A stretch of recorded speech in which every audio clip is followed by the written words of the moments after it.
Hello and welcome to the very first bonus episode of Melee's Turnwheel. It feels so weird to not follow that with the series that takes a retroactive look at the Fire Emblem series chapter by chapter. But we are not taking a look at the Fire Emblem series chapter by chapter today. Instead, we're talking about something completely unrelated. Fire Emblem isn't going to come up in this video at all, or in this episode at all, if you can believe it. Because instead, what we're going to be talking about are games that I played in the year 2022. The title is a little misleading because these are not only games that came out in 2022. These are just games that I played in 2022 and that I felt like talking about, giving a shout out to. This year feels like it went on for a very, very long time. I was looking back through a lot of the games that I played this year, and I was like, I was looking through some of the stuff I played in January, and I was like, was that really this year? Like, that feels crazy to me. It just feels so long ago. But it was this year. Any game that I played the majority of and finished in 2022 is a contender for being on here. I played 14 in total, and I'm going to be taking you through my top 5 today. Bonus episodes are something that I've been toying around with in my head for a while now, but I don't know if I'm going to be doing them on a consistent basis or anything like that. I don't even know what else I would even make one about. But this felt like a good way to kind of start the whole thing, the first one being kind of just a nice little pleasant retrospective on some of the games I played this year. And maybe if you guys are interested, I can talk more about this sort of thing going forward. Non-Fire Emblem topics. We'll see. We'll see what I feel like doing, basically. This is going to be pretty off the cuff, if you couldn't tell. I don't really have notes or anything. I mean, I know the games I'm going to talk about, but other than that, my thoughts are going to be kind of freeform. I'm going to try to keep it relatively brief. I don't want this to be even close to the length of a full episode, but we'll see how it goes. So, yeah, I guess without further ado, let's get started with not number 5, actually. I wanted to quickly talk about an honorable mention for a couple reasons. First of all, it's my number 6, so it just felt like reasonable to include. But also, more importantly, this is the only game that I plan to talk about today that was actually released in 2022, so it felt wrong, especially since it was number 6 anyway, to not mention it at all. But that game is Pokemon Legends Arceus, which came out in January of this year. I was pretty excited for this game when it first got announced. It seemed like a really cool deviation from the main series. I know technically it's considered a main series game, but it's different enough where I personally consider it a spin-off. Doesn't really matter, but I'm going to be referring to it as a spin-off game. If that bothers anybody, then fuck off, frankly. Anyway, I was very excited for this game, and when it came out, I was surprisingly not disappointed. I think that I usually get my expectations for Pokemon a little bit too high. I did that with Scarlet and Violet. I did that with Sword and Shield. I did that with a few other games. It's just, there's always, shit that disappoints me in these games. But really, if anything, Legends Arceus really exceeded my expectations. The story was, some of the best that the series has ever seen, just because, it felt like it had real stakes, and it actually had weight to some of the stuff that was going on. Your character was in genuine mortal danger at several points throughout the story, which felt really weird, but not in a bad way. Just kind of I don't know, it was uncharacteristic of the series in a way that felt very refreshing. Basically what I'm trying to say is that I like to see 10-year-olds in danger of dying. That's what I'm getting at here.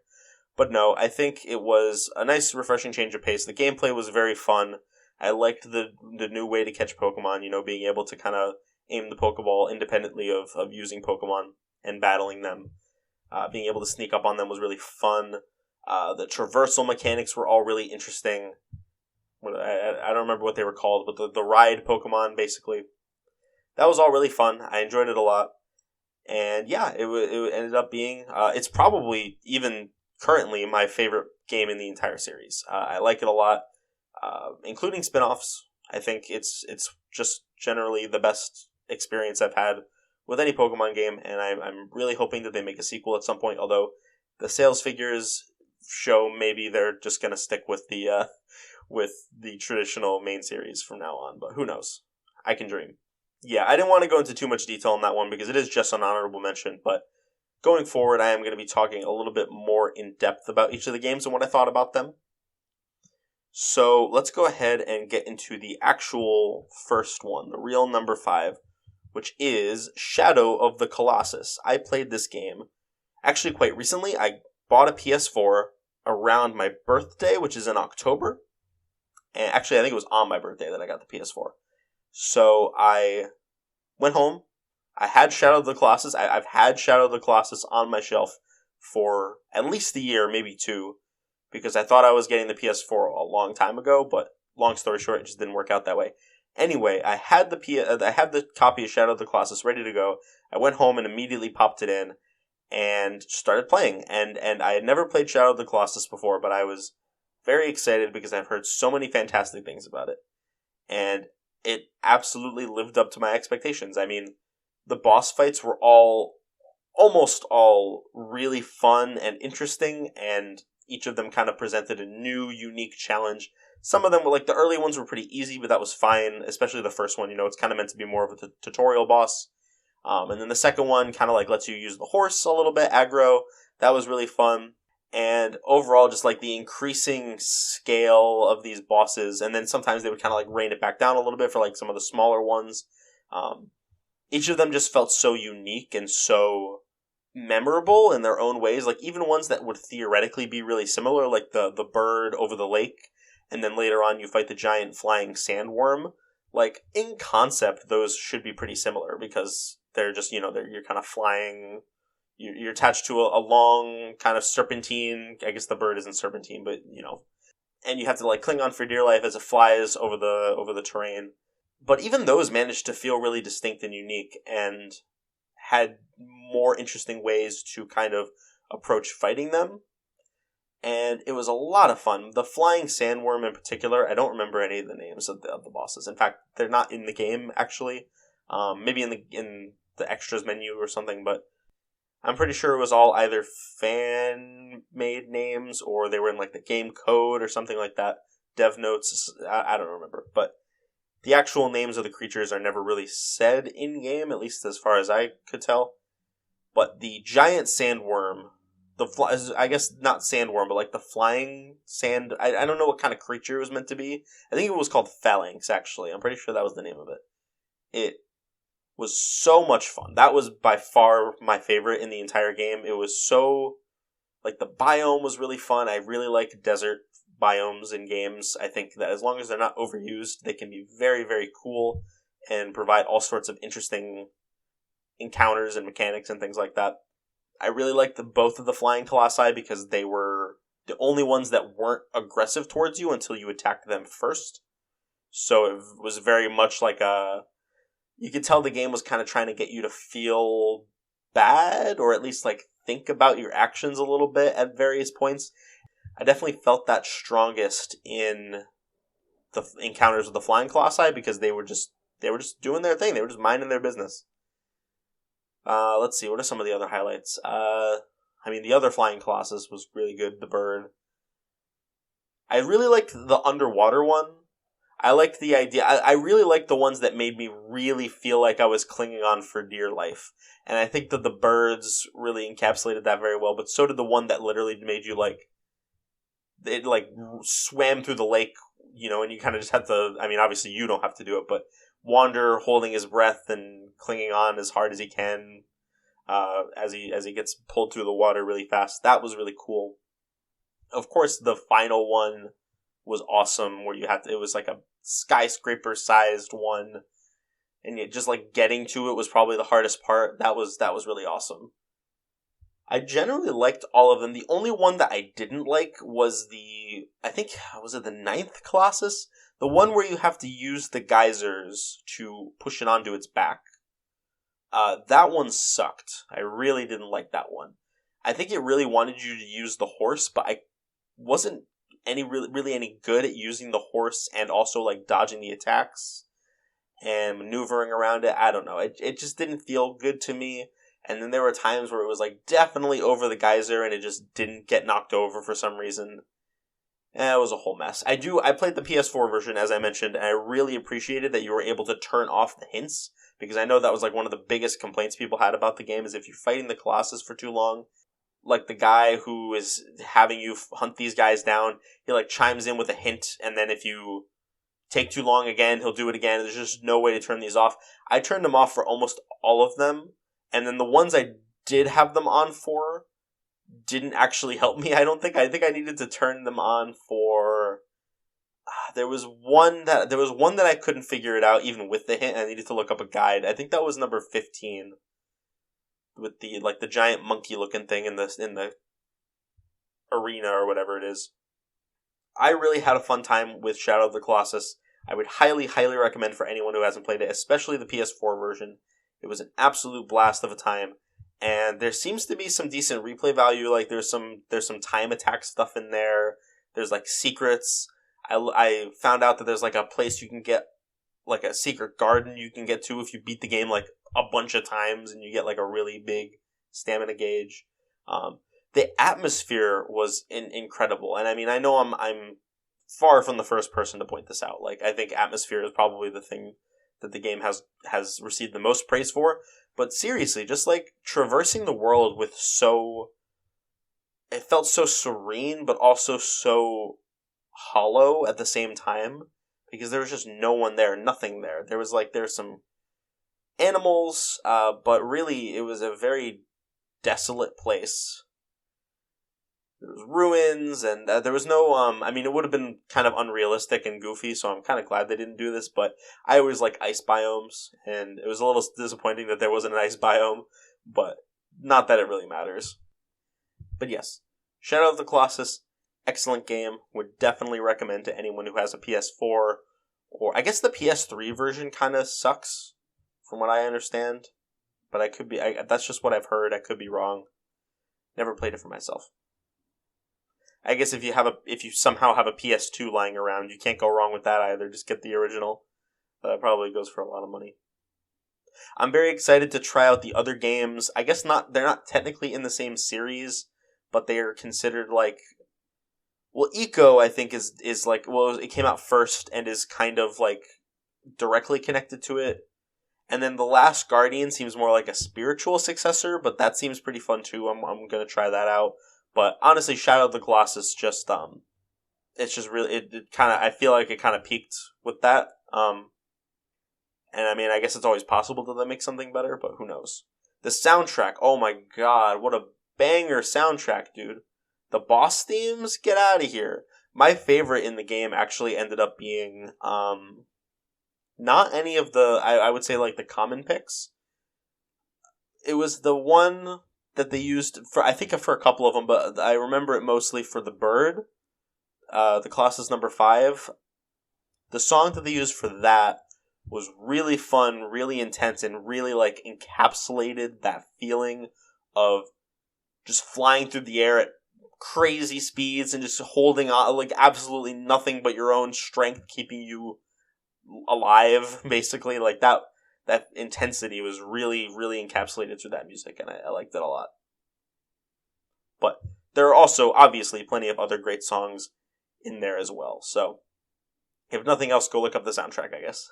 But anyway, yes, Shadow of the Colossus, great game. Go play it. Next is Ace Attorney Investigations 2 Prosecutor's Path. I am going to, just for the record, possible spoilers for all the games I talk about, so if you don't want to hear spoilers, but I'll include timestamps to all the games I talk about in the description on Spotify, so you guys can skip around if you feel like it. But I'm not gonna like go out of my way to spoil anything, but stuff might come up if you're interested in playing these games for yourself. But yes, I am a huge fan of the Ace Attorney series. I've played almost all the games. Now with Investigations 2 under my belt, I'm only missing the great Ace Attorney games. So I'm very excited to get to those at some point, probably in 2023. You might see those come up if I decide to do this again at the end of 2023. But Investigations 2, for whatever reason, just took me a really long time to get to. I kind of put the series down as a whole for a while. I got like halfway through Ace Attorney 6 and then put it down. But this past couple of years, I decided to polish off. I've polished off 6 in 2021, I believe, and then in this year I finished Investigations 2. But I don't know what really took me so long to getting around to it. The game has had a very wonderful... It's only been released in Japan, but the translation patch that they used for it has been around for a very long time and is very good. It is actually kind of staggering how well they captured the style of the Ace Attorney localization team. It's really, really impressive, and I give incredible kudos to the people who wrote that and translated that. Absolute A+ job. If you're unfamiliar, the Ace Attorney investigation spin-off duology follows Miles Edgeworth, who is a very important character in the Ace Attorney trilogy. He is the protagonist of the investigations games, and it basically focuses in more on the actual investigation of the crime scenes, which generally is my least favorite part of the Ace Attorney games. Like in the main series, the investigation segments are way, way, way worse than the courtroom segments. I think most people would agree on that. But they do manage to, in both games, I feel like, strike a good balance and make it more fun. You actually get to like move around and control Edgeworth. There are characters to talk to. You can investigate different objects in the room that and it gives you a much better sense of space compared to, I think, some of the investigation segments of the main trilogy or the main series. I would say the first game in the duology is kind of held back by a lack of a strong, cohesive plot. It really only starts to pick up in the last couple of cases. Cases 1 and 2 are very disconnected and very, honestly not that great, if I'm going to be honest. Case 3 is where things start to get introduced, but it's still about something mostly unrelated to what's going on. And then cases 4 and 5 are great, but case 5 is really, really, really long. And I still like it anyway. It's still one of my favorite cases in the series. But man, oh man, is it really fucking long. And people make jokes about that all the time. The fatigue really starts to set in after a while. Investigations 2 solves basically all of those problems. In fact, I would say it's the most interconnected game in the entire series. Every single case has a piece of this through line. And at the last case, it all culminates. And every small kind of loose end throughout the game gets tied up. Characters from cases 1 and 2 are tied back into it and are become important again. Cases 3 and 4 kind of serve to just set up some background information for some of the stuff. It's just really fun, really great. The only issue it didn't fix with the first game is that now every case is exceptionally long. And in fact, I've heard that the Great Ace Attorney games also follow that pattern of just being insanely long for no reason. So I'm not super looking forward to that, but Investigations 2 writing is just so good. The characters are incredible. The new mainstays in Raymond Shields and who's the other Courtney what's her name? Justine Courtney. Yes, that is her name. I don't like her. I actually really, really, really don't like her. But the other guy, not Simon. Fuck, why do I keep forgetting everyone's name? Sebastian DeBest. He's great. He's one of my favorite characters in the series. They're all super good. All the villain of the week kind of antagonists for all these cases are great. Shelley the Killer comes back in the very first case, and he continues to be kind of relevant as the story goes on. It's a lot of fun. I don't like all the characters that they introduce. I don't like all of the old characters that they bring back.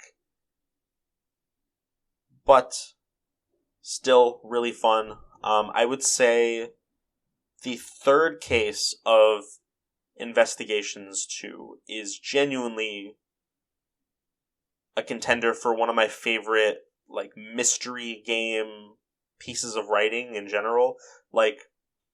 The third case in particular, it's one of those weird instances where they really in terms of actual connection to the plot, the third case is probably the least interconnected out of all of them.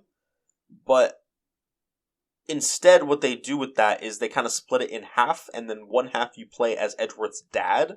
And that is really, really, really cool, and introduces a whole bunch of really fun character dynamics. It really gives some insight into how Edgeworth kind of sees his father versus how he actually was. I did a whole thing about this when I first played it, and I had no one to listen to it but my friends. But now I have a captive audience. I guess you're not captive, you just turn off Spotify, but whatever.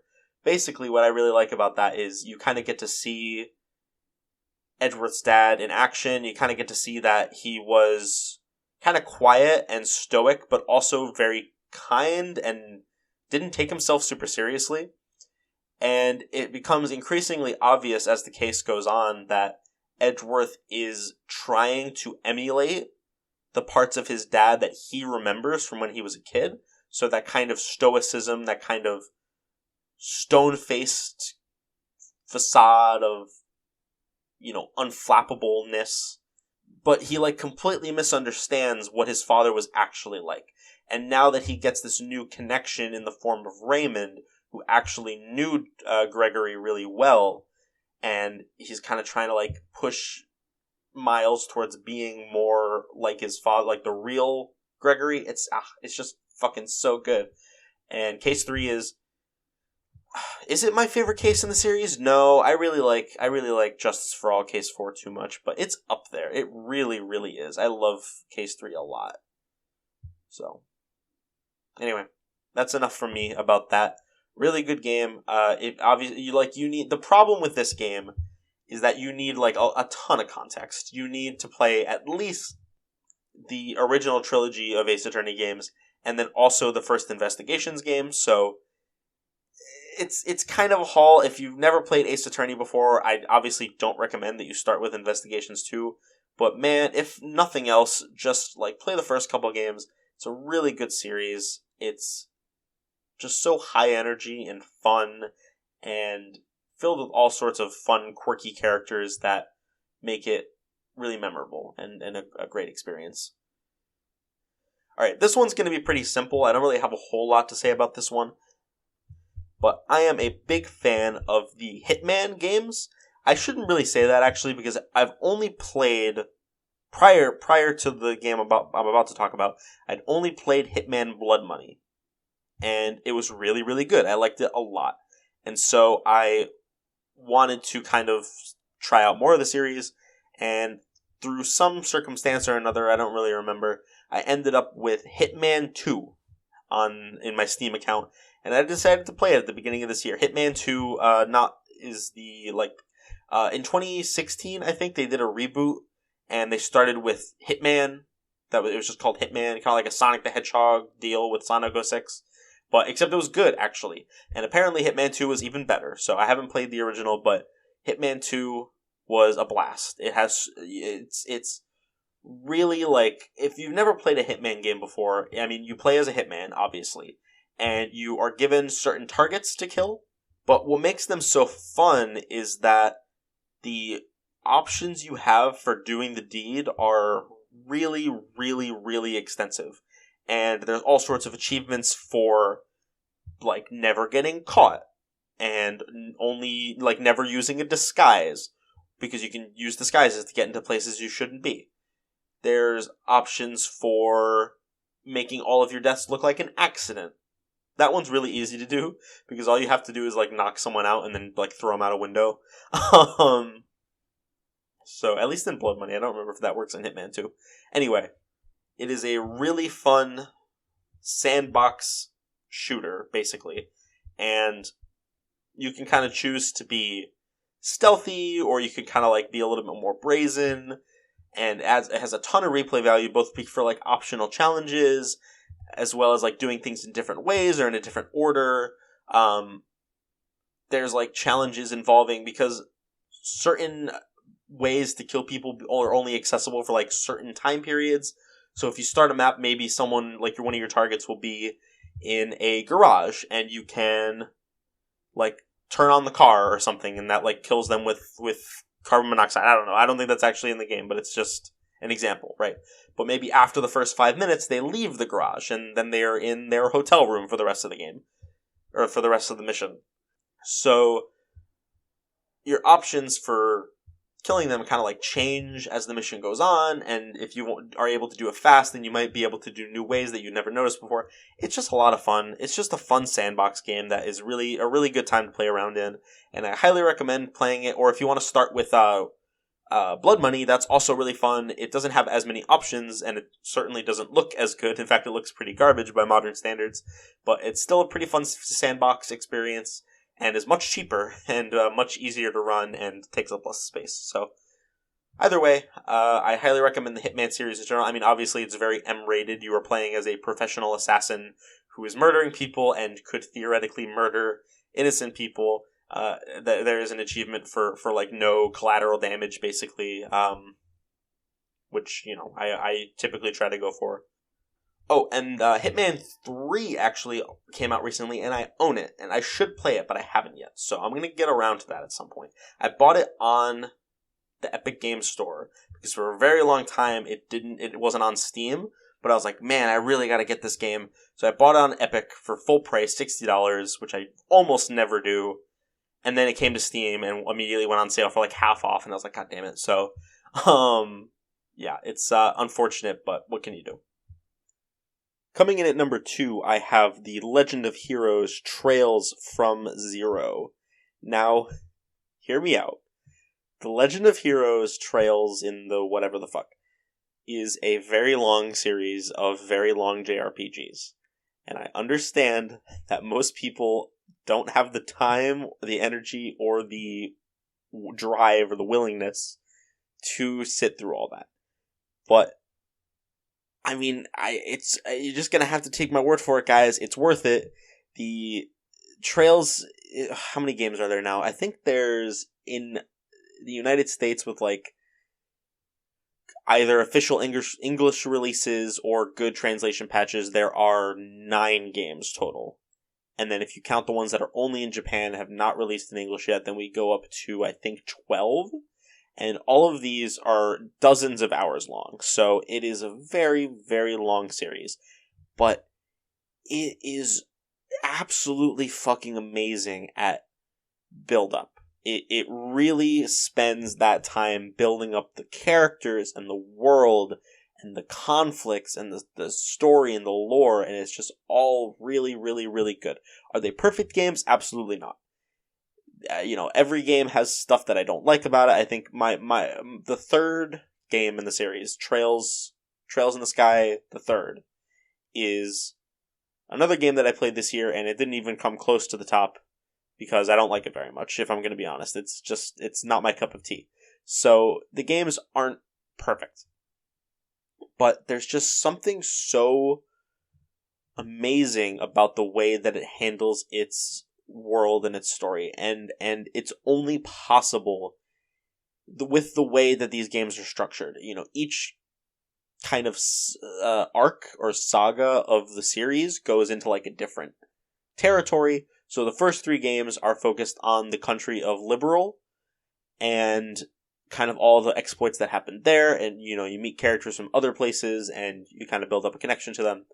And then the next games, Trails from Zero and Trails to Azure, or Trails of Azure, take place in Crossbell.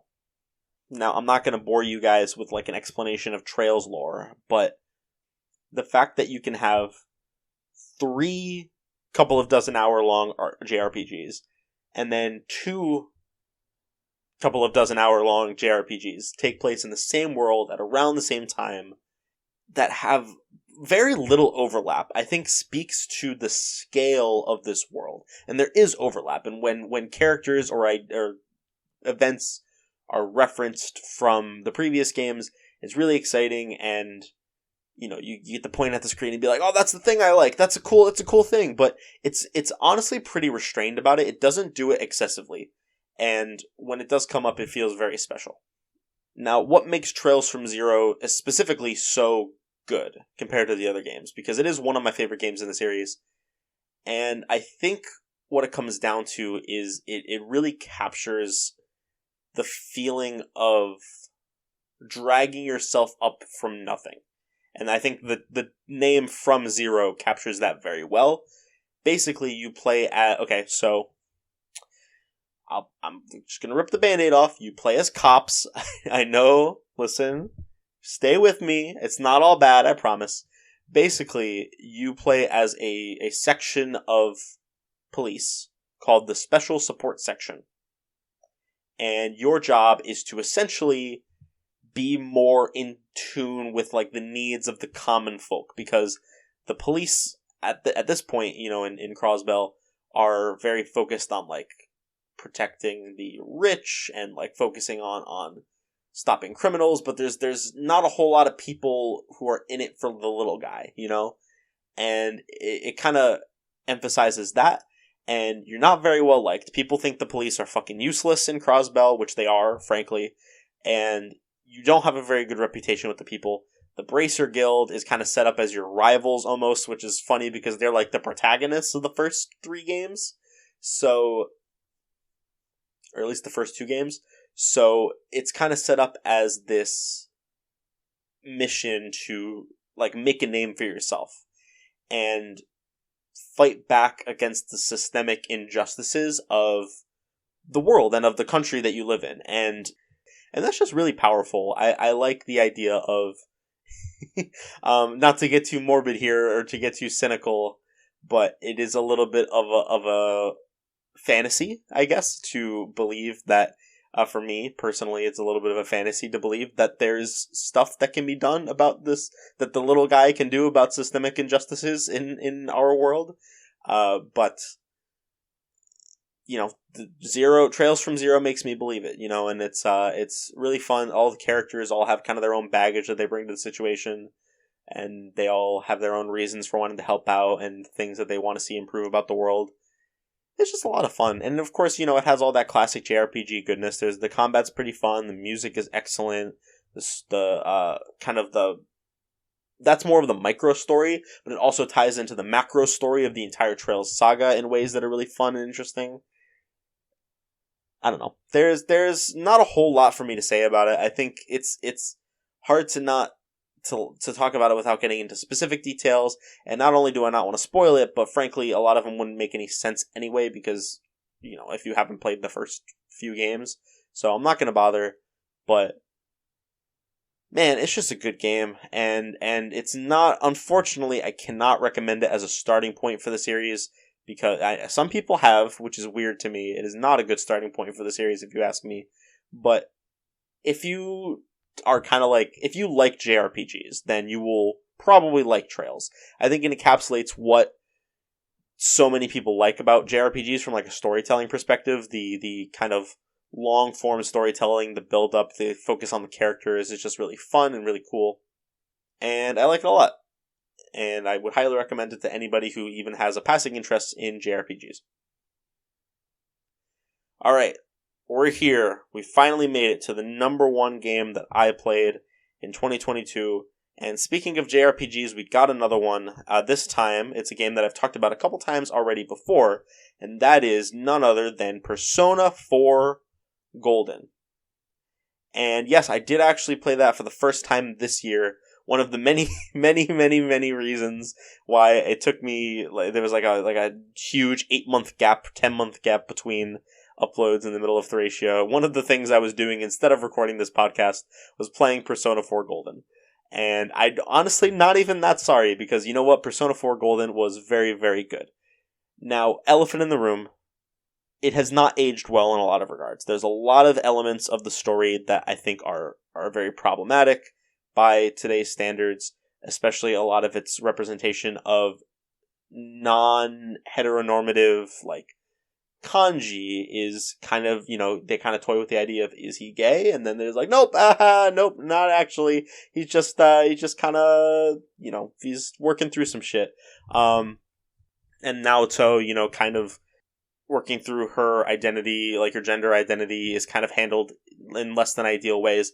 I'm personally more forgiving about that stuff because I do think that the messages they're trying to convey are good ones.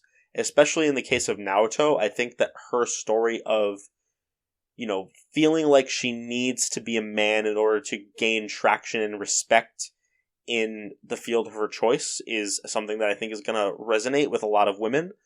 And I mean, I assume, I'm not a woman, so I don't know for sure, but it seems like a message that would be pretty powerful. And I think, I one message that I would say did resonate a lot with me is Kanji's message of you can have more like interests that are more traditionally feminine and still be a man, basically, and not be saddled by like the perspective of others, kind of perceiving you as less masculine. And then there's the whole, like, when you get into that, you open the whole can of worms of like, well, then the game is saying that being gay is less masculine, and that's, yeah, it's icky. I don't like to touch this stuff because I am a firm LGBT ally.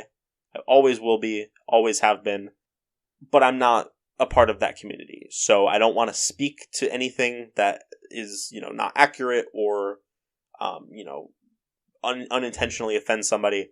But what I'm trying to say here is that I understand why some of the content in this game would really upset people or turn people off of it by today's standards of kind of LGBT discourse, LGBTQ discourse. But personally, man, I just had a fun time with it. I think there's some really good stuff it's trying to say in there about what it means to accept yourself for who you are and have other people accept you for who you are and accept the truth and finding, the truth no matter what it takes, even if there are even if there are more convenient options available. No, you got to push through and find the real truth. There's a lot in there about all the convenient little lies we tell ourselves every day. Stuff like that is just, it really, it resonates with me because I think that's a very universal experience. I can't say for sure, obviously. I'm only one person, but I would put money on the fact that a lot of us, maybe even the majority of us, kind of tell ourselves tiny little lies that make life a little bit easier because there's stuff we don't want to deal with, or because the truth is too inconvenient or painful, or just because it makes us feel better. And I don't think there's anything necessarily wrong with doing that, but I think the message of the game is that if you let it get carried away, then you ultimately lose out on the truth and the real truth, and you kind of end up working yourself into believing a lie. And I don't know, I just find that to be a really interesting and powerful message. The characters are all great, like the main characters, mostly. Yosuke is, I would say, again, hasn't aged well. He's a little shit. He's kind of a really terrible human being.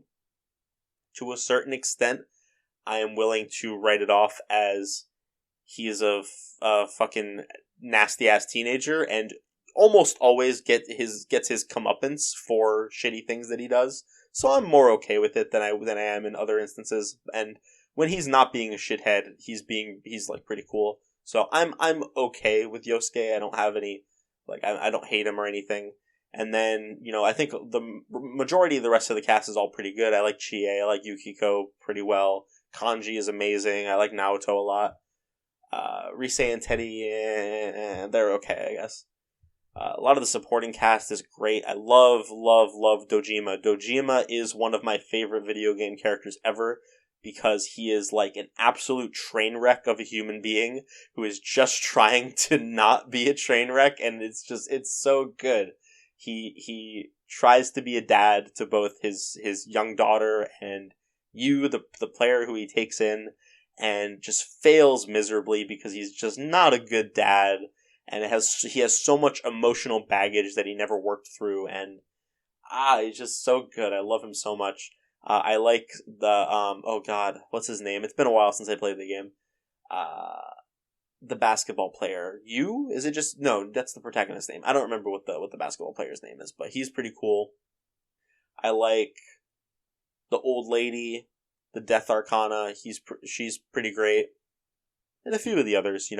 I think especially like the climax of the story is excellent. I think there's some, and we're getting into spoiler territory now, but I one of my favorite moments in any video game is the moment where you're in the hospital room, you've found who you think is the true culprit behind the disappearances and the murders, and you have to, like, talk your teammates down from killing a man in cold blood because they don't think that the police will be able to do anything to him because his murder method is, like, it's, like, supernatural, so they're not going to believe you. So they're like, okay, well, if they're not going to do anything, we just got to do it ourselves. And you literally, to get the good ending, you need to, or even, like, the neutral ending, you need to talk them back from the edge of fucking killing this guy. And it's intense, and it's, like, kind of scary in a way to see, like, these good people who have been, helping you the whole game, like, ready to just fucking murder a dude.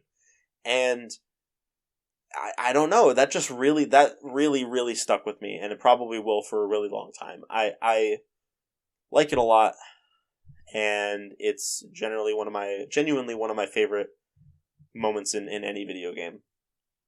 The gameplay sucks, but the Steam version has, like, options where you can go in and be like, you can actually, like, the difficulty selection is very dynamic.